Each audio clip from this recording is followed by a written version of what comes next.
กายรอเต่าไอ้แย่จบแล้วครับเสร็จเรียบร้อยมึงสวัสดีครับสวัสดีทุกคนครับงวน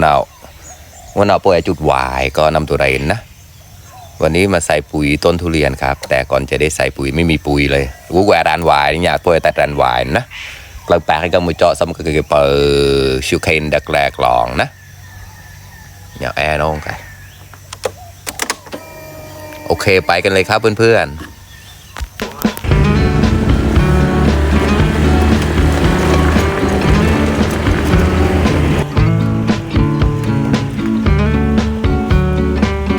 วัดที่เดินเราลึงเดินเราแกล่เนี่ยเดินเทศบาลไหนไปมองนะอยู่ที่เทศบาลตู้กดเงินมีแค่ตู้เดียวในตำบลเนี้ยเดี๋ยวไปกดเงินก่อนเดินเราแล้วตู้ ATM ในมุมไม้เท่าไหร่ไหนไปมองนะกติยีเก้าเมื่อกี้เดินเราติดลึงเดินอันเอาฮอดเราไปบังกายโปรดหยิบเงินในช่องรับเงินโปรดหยิบเงินในช่องรับเงินไปเดินเราต่อที่แอปแล้วหนูนะชักแอปหนูกดเงินเสร็จแล้วก็เริ่มเลยครับไปต่อครับ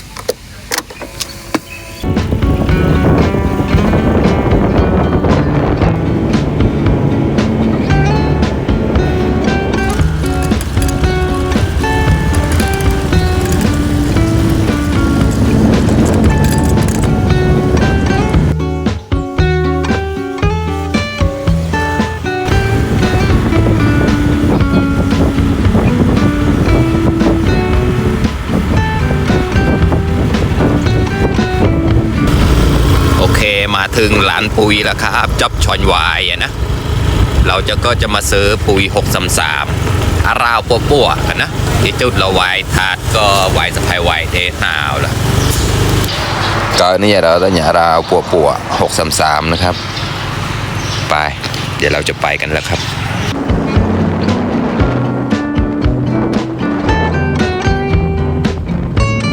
โอเค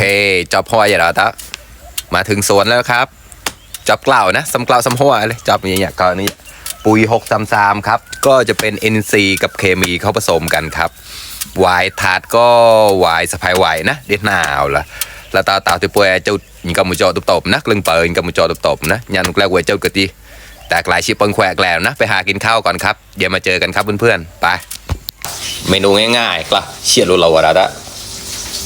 ขายเจียวคะแนนไม่จ่ายตาตีลุยแต่ว่ากินด้วยไหม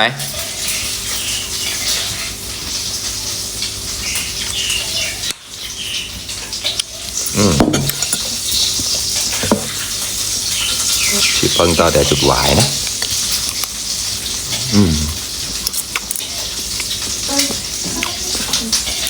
เอาตัวเดียวยัง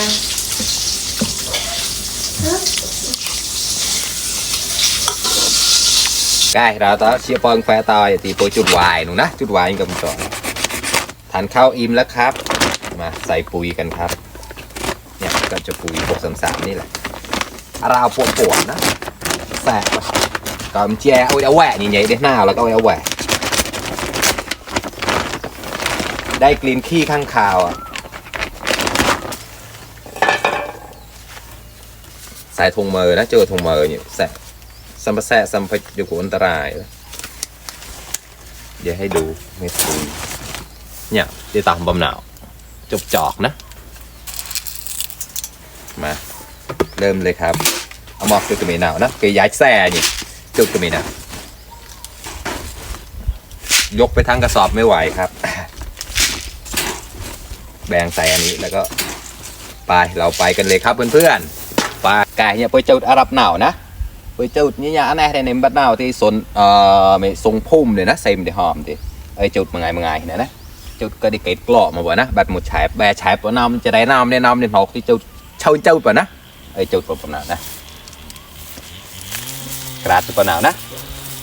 เนี่ยรวยใส่แบบนี้เลยครับใส่เยอะหน่อยไม่เป็นไรนะจุดกลายยี่มักตาผู้ตามองได้ตามองปุ๋ยอินทรีย์เคมีดินะกระดาษจะตาชอกไม่ตาประมาณนี้แหละโอเคประมาณนี้ครับบัดหน้าเราแต่นะเราจะเปิดจุดนำพระแตะในปลาหนุ่มกลับแปลกละ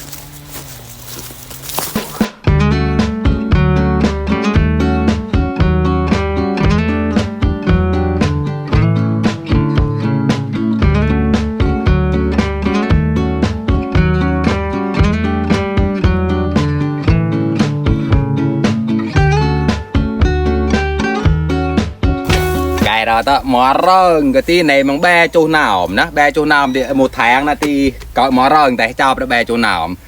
หนึ่งร่องก็จะมีประมาณ20ต้นครับคล้ากันไปต้นเล็กหรือต้นใหญ่นะก็หนึ่งกระแปงเนี่ยหนึ่งกระปองเนี่ยพอดีเลยครับหนึ่งร่องครับที่แบchỗ ngô mà là anhจุดนะพลายnhà pan nàoจุดlà 633แต่แต่นะที่จุดมีmáy hôm chiều máuมีสง่าปัดเล่แต่จอราปัดเล่ดีกันเลยนะจอราจุดซอนไอจุดผมเก่าบ่นะไอญาติบัจนาเอาเลยจุดปุ๋ยเลยนะ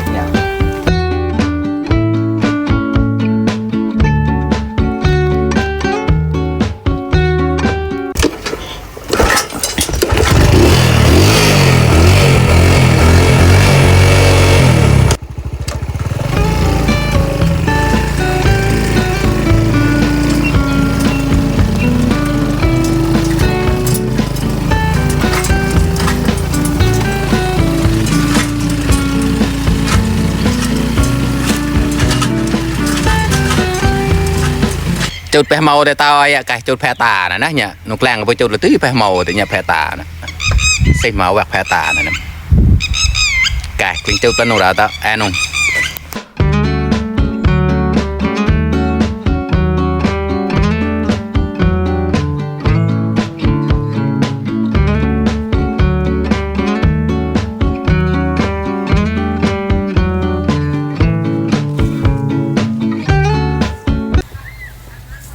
เสร็จแล้วครับตายแล้ว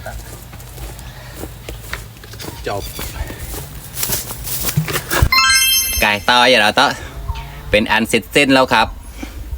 350กว่าต้นพวกลำซอนจูหนาวนะต่ออย่าจูตายแล้วโด่งโงเลกาดอดซอกก็ได้นี่ก็มาเกตมเปรียงตุเรนดีนะมานลึงเกิดมึง